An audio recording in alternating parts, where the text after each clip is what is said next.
मैं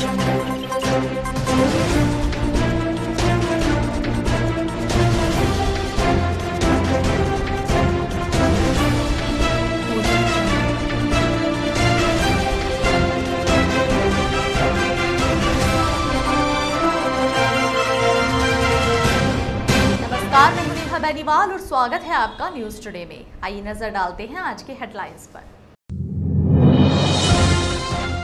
विगत दिनों नगर के बालाजी चौक पर हुई दुर्घटना के बाद घटना का सीसीटीवी फुटेज आया सामने। शनिवार को मुजफ्फरनगर पुलिस ने मुठभेड़ के बाद एक शातिर चेन स्नेचर को किया गिरफ्तार। उत्तराखंड के चमोली में ग्लेशियर फटने के बाद गंगा में पानी का जलस्तर बढ़ने से मुजफ्फरनगर में गंगा किनारे खेती करने वाले किसानों की फसल हुई जलमग्न। शनिवार को मुजफ्फरनगर के रुड़की रोड स्थित बैंकेट हॉल में सपा द्वारा किया गया महिला घेरा कार्यक्रम का आयोजन। शनिवार को मुजफ्फरनगर में शाहपुर क्षेत्र के प्राथमिक विद्यालयों में बनवाए गए टॉयलेट ब्लॉक का रोटरी क्लब पदाधिकारियों द्वारा किया गया लोकार्पण। शनिवार को मुजफ्फरनगर प्रजापति महासभा द्वारा किया गया जिला स्तरीय कार्यकारिणी का पुनर्गठन। शनिवार को मुजफ्फरनगर में अर्चक पुरोहित संघ द्वारा तुलसी पार्क में विगत दिनों दिल्ली में मारे गए युवक रिंकू शर्मा की आत्मा की शांति हेतु किया गया शांति पाठ का आयोजन। शनिवार को मुजफ्फरनगर में संयुक्त हिंदू संघर्ष समिति पदाधिकारियों ने एक बैठक का आयोजन कर विगत दिनों समिति पदाधिकारियों से लूट का खुलासा करने की जिला प्रशासन से की मांग। और अब खबरें विस्तार से। विगत 9 फरवरी की रात्रि में एक अनियंत्रित कार चालक नगर के टाउन हॉल रोड पर बालाजी चौक के निकट खड़े एक स्कूटी सवार को टक्कर मारकर फरार हो गया था। पुलिस तभी से इस अज्ञात कार चालक को तलाश कर रही है। हाल ही में इस घटना से जुड़ा एक सीसीटीवी फुटेज भी सामने आया है, जिसमें साफ दिखाई पड़ रहा है कि किस प्रकार टाउन हॉल की ओर से आई एक वैगनार कार ने लापरवाही दिखाते हुए स्कूटी सवार को टक्कर मारकर घायल कर दिया। हालांकि मौके पर मौजूद अन्य लोगों ने घायल स्कूटी सवार को चिकित्सक के यहां पहुंचाया, लेकिन तब तक दोषी कार चालक मौके से फरार हो चुका था। पुलिस इस सीसीटीवी फुटेज व मौके पर मौजूद लोगों से पूछताछ के आधार पर फरार कार चालक की तलाश में जुटी है।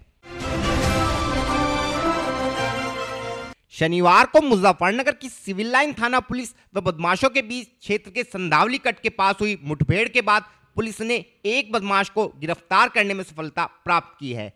पुलिस के अनुसार गिरफ्तार लुटेरे द्वारा विगत दिनों साकेत कॉलोनी क्षेत्र में हुई महिला शिक्षिका से लूट की घटना को अंजाम देने के अलावा कई अन्य घटनाओं को भी अंजाम दिया गया है। हमारे चैनल को मिली जानकारी के अनुसार शनिवार की शाम जब मुजफ्फरनगर पुलिस सुजड़ू चुंगी चेक पोस्ट पर चेकिंग कर रही थी तो पुलिस ने संधावली कट के पास बदमाशों की सूचना के बाद क्षेत्र की घेराबंदी करते हुए बदमाशों को ललकारा, जिसके बाद दोनों बदमाश पुलिस पार्टी पर फायरिंग करते हुए भागने का प्रयास करने लगे। पुलिस टीम द्वारा की गई जवाबी फायरिंग में एक बदमाश पुलिस की गोली पैर में लगने से घायल हो गया, जबकि उसका दूसरा साथी मौके का फायदा उठाकर फरार हो गया। घायल बदमाश की पहचान मुजफ्फरनगर के मोहल्ला मल्लूपुरा निवासी अनस के रूप में हुई है। पुलिस के अनुसार अनस एक शातिर चैन स्नैचर है तथा उसके कब्जे से एक पर्स, 9 मोबाइल फोन, एक स्कूटी तथा तमंचा व कारतूस बरामद हुए हैं। पिछले दिनों उत्तराखंड के चमोली में एक ग्लेशियर के टूटने के बाद आई जल प्रलय के चलते गंगा नदी में पानी का जलस्तर काफी बढ़ गया है, जिस कारण ऋषिकेश बैराज से काफी मात्रा में पानी गंगा नदी में छोड़ा गया है तथा हरिद्वार समेत गंगा नदी के किनारे बसे सभी क्षेत्रों में पानी का जलस्तर बढ़ने से गंगा किनारे खेती करने वाले अधिकांश किसानों की फसल जलमग्न होने से उन्हें काफी नुकसान हुआ है। कुछ ऐसी ही परिस्थिति का सामना मुजफ्फरनगर में गंगा नदी के किनारे खेती करने वाले किसानों को भी करना पड़ रहा है। बैराज से छोड़े गए पानी के कारण किसानों की अधिकांश फसल जलमग्न होने से इन किसानों के सामने रोजी रोटी का संकट आन खड़ा हुआ है तथा गंगा नदी में पानी बढ़ जाने के कारण किसानों को अपने खेतों में जाने के लिए भी काफी मुश्किलों का सामना करना पड़ रहा है। इस विषय में और अधिक जानकारी देते हुए एक क्षेत्रीय किसान ने बताया। मेरा नाम सोनू कुमार है, मीरापुर गांव से। अभी 11:30 बजे मैं खेत पर से ट्रैक्टर लेकर चला तो पानी उस टाइम बहुत कम बढ़ रहा था और 1:30 बजे जो पानी की स्थिति इतनी होगी, ट्रैक्टर भी जोड़े पर से उतरा नहीं है। लगभग जो 10% आदमी अभी पल्लीतर पर रह रहे, जो आने से पानी की दिक्कत की वजह से पल्ली तरफ ही है, और इसी तेजी से बढ़ता रहा पानी तो सारी पलेज भी खत्म हो जाएंगी। शनिवार को मुजफ्फरनगर में समाजवादी पार्टी द्वारा आयोजित महिला घेरा कार्यक्रम के तहत रुड़की रोड स्थित बैंकेट हॉल में एक कार्यक्रम का आयोजन किया गया। इस कार्यक्रम में जनपद के विभिन्न क्षेत्रों से आई महिलाओं ने शिरकत करते हुए अपने विचार कार्यक्रम के दौरान रखे। मैं सभी महिलाओं का और पुरुषों का हार्दिक स्वागत करती हूँ। मेरा नाम गजाला त्यागी है। बेटी जब कोई बड़ी होती है, माँ बाबा संग खड़ी होती है, घर आंगन रोशन हो जिससे खुशियों की वो लड़ी होती है।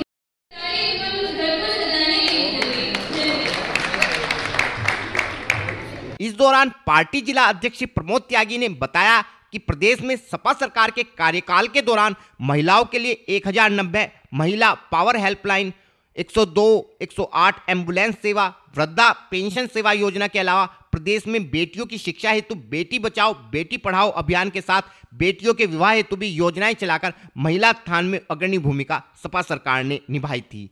लेकिन मौजूदा समय में भाजपा सरकार केवल कागजों पर ही महिला सशक्तिकरण का दम भरते हुए महिला उत्थान की बात करती है, लेकिन वास्तविकता में प्रदेश के भीतर इस सरकार के दौरान महिलाओं पर अत्याचार बढ़े हैं और इसी कारण से जनता इस सरकार का बहिष्कार करते हुए समाजवादी पार्टी को 2022 में पुनः पूर्ण बहुमत के साथ सत्ता में लाएगी। आज स्वर कोकिला डॉक्टर सरोजिनी नायडू के जन्मदिन को जो राष्ट्रीय महिला दिवस मनाया जाता है, हमारे राष्ट्रीय अध्यक्ष आदरणीय अखिलेश यादव जी ने पूरे प्रदेश के जनपद मुख्यालयों पर आज इसको महिला सशक्तिकरण के रूप में मनाने का कार्यक्रम किया है। महिलाओं की गोष्ठी आयोजित की जा रही हैं और जो समाजवादी सरकार में महिलाओं के उत्थान के कार्य हुए थे, जिनको भारतीय जनता पार्टी सरकार ने बंद कर दिए हैं, वो सब महिलाओं को, बहनों को बताने का काम किया जाता है और महिलाओं को जागरूक करने का आज ये कार्यक्रम हो रहा है। सरोजिनी नायडू जी सभी देश की महिलाओं की प्रेरणा स्रोत थी, तो उन्हीं के जन्मदिन पर उनके प्रति अपनी श्रद्धांजलि अर्पित करते हुए समाजवादी लोग आज महिलाओं का जागरूकता का कार्यक्रम ये कर रहे हैं। शनिवार को मुजफ्फरनगर में रोटरी क्लब द्वारा शाहपुर क्षेत्र के गांव गोकुलपुर तथा शोरों के प्राथमिक विद्यालयों में बनवाए गए टॉयलेट ब्लॉक का उद्घाटन क्लब के मंडलाध्यक्ष रोटरियन राजीव सिंघल द्वारा किया गया। इस अवसर पर स्कूल प्रबंधन के अलावा रोटरी क्लब के पदाधिकारी भी उपस्थित रहे तथा सभी ने क्लब द्वारा कराए गए सराहनीय कार्य की मुक्त कंठ से प्रशंसा की। इस अवसर पर क्लब की ओर से पाठ्य सामग्री का वितरण भी विद्यालय के बच्चों को किया गया। और फिलहाल वक्त है एक छोटे से ब्रेक का, जल्द हाजिर होंगे। Mahindra A to Z Auto Wheels Private Limited, exchange any car for a new Mahindra। कोई भी पुरानी कार लाएं और नई कार ले जाएं, सस्ती दरों पर फाइनेंस भी उपलब्ध है। हमारा पता है 6 किलोमीटर स्टोन निकट hotel Solitaire inn Meerut road Muzaffarnagar.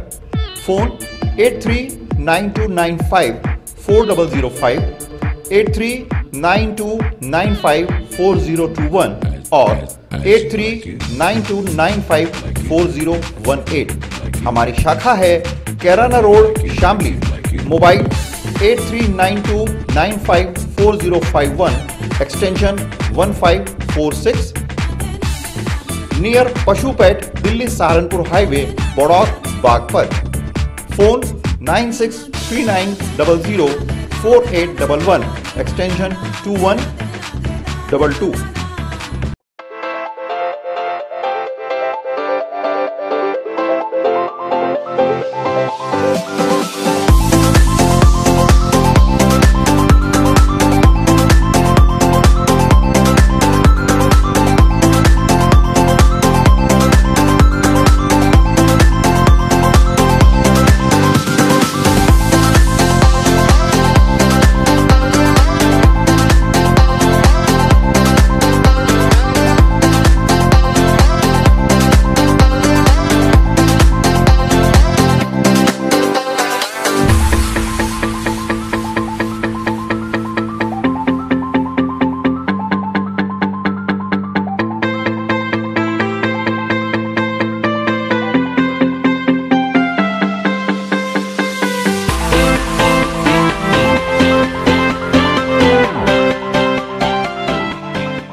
खेल का आगाज किया जाए।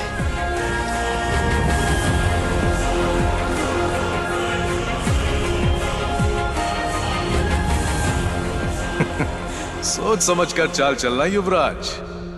सोच लिया है, समझ तुम्हें थोड़ी देर में आ जाएगी। काले घोड़े से ऊंट को मात दी जाए।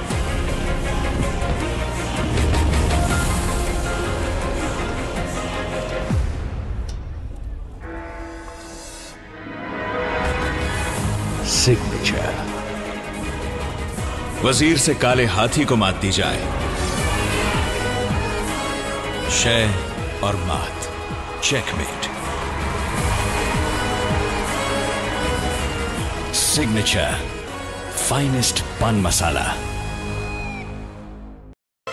ब्रेक के बाद स्वागत है आपका। शनिवार को मुजफ्फरनगर में उत्तर प्रदेशीय प्रजापति महासभा द्वारा एक रेस्टोरेंट में कार्यकर्ता सम्मेलन का आयोजन किया गया। इस सम्मेलन में संगठन की जिला कार्यकारिणी का पुनर्गठन करते हुए नवनियुक्त पदाधिकारियों को उनके नियुक्ति पत्रों का वितरण भी किया गया। कार्यक्रम के दौरान संगठन के वरिष्ठ पदाधिकारियों ने बताया कि विगत वर्षों में संगठन के जिला अध्यक्ष प्रमोद प्रजापति द्वारा समाज के लोगों के उत्थान हेतु उल्लेखनीय कार्य किया गया है तथा वे हर दुख सुख में समाज के लोगों के साथ खड़े नजर आए हैं, जिसके चलते सभी लोगों द्वारा सर्वसम्मति से उन्हें इस बार भी संगठन के जिलाध्यक्ष का दायित्व सौंपा गया है तथा संगठन को उम्मीद है कि पूर्व की भांति ही वह इस बार भी अपने दायित्वों का निर्वाह पूर्णतः जिम्मेदारी के साथ करेंगे। आज उत्तर प्रदेश प्रजापति महासभा का एक कार्यक्रम सिल्वर स्पून रेस्टोरेंट में आयोजित किया गया है, जिसमें 5 सालों से इस संगठन के जिलाध्यक्ष थे प्रमोद प्रजापति और उनका कार्यकाल बहुत ही संतोषजनक रहा है। उन्होंने हर समाज की पीड़ा को, दुख दर्द को, हर सुख दुख में समाज में हिस्सेदारी ली। उनमें जा जाकर समाज के लोगों का जहाँ जहाँ शोषण होता था वे अग्रणी रूप से समाज की बातों को उठाते रहते थे। इस बार पुनः फिर दोबारा से उन्हें प्रजापति महासभा का जिलाध्यक्ष नियुक्त किया गया है। हम सब समाज सेवी लोगों ने उन्हें शुभकामनाएं दी और उनसे आशा की गई है कि समाज को एकजुट करने पर और समाज को एक सूत्र में बांधने का वे काम करेंगे। शनिवार की शाम मुजफ्फरनगर के तुलसी पार्क में अर्चक पुरोहित संघ के अलावा नगर के अनेक समाज सेवियों ने विगत दिनों दिल्ली के मंगोलपुरी में मारे गए युवक रिंकू शर्मा की आत्मा की शांति हेतु एक शांति पाठ का आयोजन करते हुए दिवंगत आत्मा की शांति हेतु प्रार्थना की। इस अवसर पर उपस्थित लोगों का कहना था कि दिल्ली के मंगोलपुरी में 19 वर्षीय युवा रिंकू शर्मा की हत्या अत्यंत निंदनीय है तथा पिछले कुछ समय से दिल्ली क्षेत्र में हुई घटनाएं दिल्ली सरकार की नाकामी को प्रदर्शित करती हैं। इन लोगों का आरोप था कि दिल्ली सरकार लोगों को फ्री बिजली व पानी का प्रलोभन देकर अपनी सरकार बनाने में तो कामयाब हो गई है, लेकिन कानून व्यवस्था के नाम पर लोगों को सुरक्षा उपलब्ध नहीं करा पाती तथा जिसका परिणाम है कि रिंकू शर्मा जैसे नवयुवक को उसके घर में ही घुसकर हत्या कर दी जाती है। इस संबंध में और अधिक जानकारी देते हुए समाज सेवी श्री मनीष चौधरी ने बताया।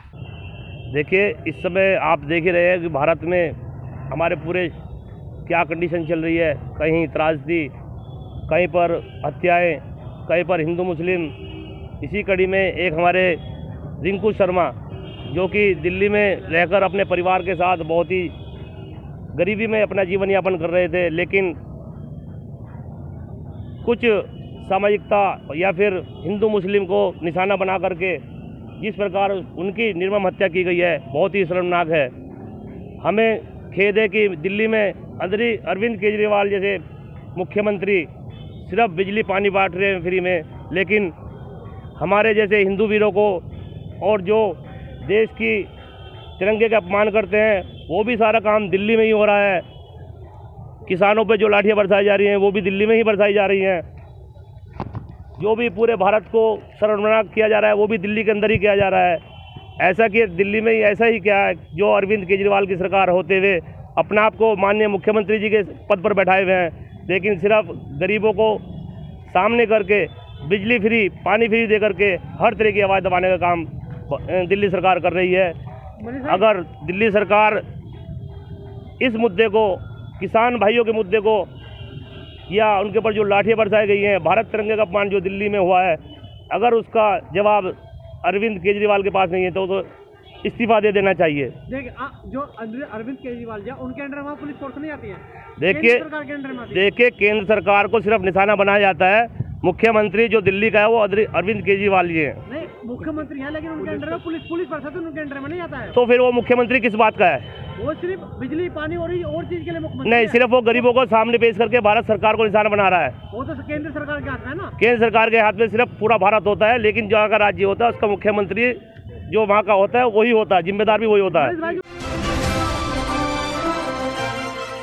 शनिवार को मुजफ्फरनगर में संयुक्त हिंदू संघर्ष समिति के पदाधिकारियों द्वारा समिति के संरक्षक श्री सुभाष चौहान के प्रतिष्ठान पर बैठक का आयोजन किया गया। इस बैठक में विगत दिनों समिति पदाधिकारी श्री संजय मिश्रा के मुनीम तथा समिति संरक्षक श्री सुभाष चौहान की पत्नी के साथ हुई लूट की घटना की कड़ी निंदा करते हुए इन मामलों में शामिल अपराधियों को पकड़ने की मांग पुलिस प्रशासन से की गई।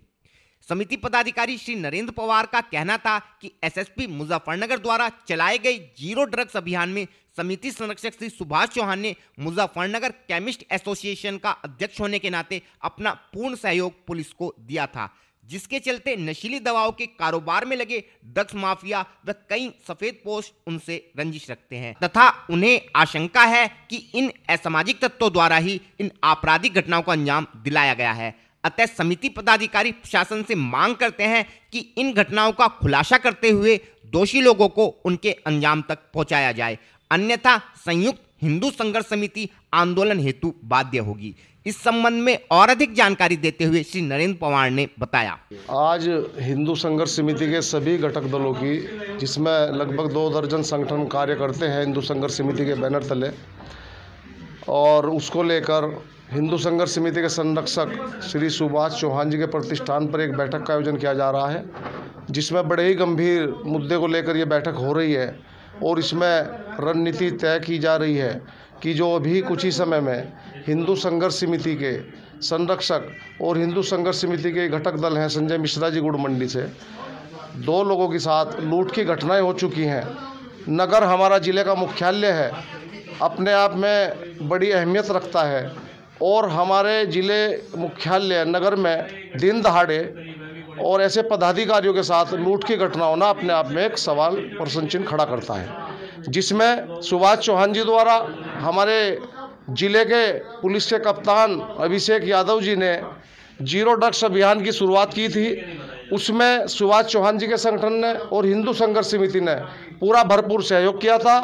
इसीलिए कुछ ड्रग्स माफिया जो यहाँ पर, जिसके साथ कुछ सफ़ेदपोश नेता भी शामिल हैं, जो उनके निशाने पर आ गए थे, हमें अंदेशा है कि ये घटना, ये जो लूट की घटना है, इसके तार कहीं ना कहीं उस साजिश से जुड़े हुए हैं। इन साजिशों का, इन लूट की घटनाओं का पर्दाफाश होना चाहिए। अगर जल्द ही इन घटनाओं का खुलासा नहीं होता है तो हिंदू संघर्ष समिति के बैनर पर 24 संगठनों के पदाधिकारी, कार्यकर्ता पुलिस ऑफिस पर जाकर कप्तान साहब के दफ्तर पर धरना प्रदर्शन करने को बाध्य होंगे, जिसकी समस्त जिम्मेदारी जिला प्रशासन की होगी। और फिलहाल वक्त है आपसे विदा लेने का, लेकिन उससे पहले नजरें हेडलाइंस पर। विगत दिनों नगर के बालाजी चौक पर हुई दुर्घटना के बाद घटना का सीसीटीवी फुटेज आया सामने। शनिवार को मुजफ्फरनगर पुलिस ने मुठभेड़ के बाद एक शातिर चेन स्नेचर को किया गिरफ्तार। उत्तराखंड के चमोली में ग्लेशियर फटने के बाद गंगा में पानी का जलस्तर बढ़ने से मुजफ्फरनगर में गंगा किनारे खेती करने वाले किसानों की फसल हुई जलमग्न। शनिवार को मुजफ्फरनगर के रुड़की रोड स्थित बैंकेट हॉल में सपा द्वारा किया गया महिला घेरा कार्यक्रम का आयोजन। शनिवार को मुजफ्फरनगर में शाहपुर क्षेत्र के प्राथमिक विद्यालयों में बनवाए गए टॉयलेट ब्लॉक का रोटरी क्लब पदाधिकारियों द्वारा किया गया लोकार्पण। शनिवार को मुजफ्फरनगर प्रजापति महासभा द्वारा किया गया जिला स्तरीय कार्यकारिणी का पुनर्गठन। शनिवार को मुजफ्फरनगर में अर्चक पुरोहित संघ द्वारा तुलसी पार्क में विगत दिनों दिल्ली में मारे गए युवक रिंकू शर्मा की आत्मा की शांति हेतु किया गया शांति पाठ का आयोजन। शनिवार को मुजफ्फरनगर में संयुक्त हिंदू संघर्ष समिति पदाधिकारियों ने एक बैठक का आयोजन कर विगत दिनों समिति पदाधिकारियों से लूट का खुलासा करने की जिला प्रशासन से की मांग।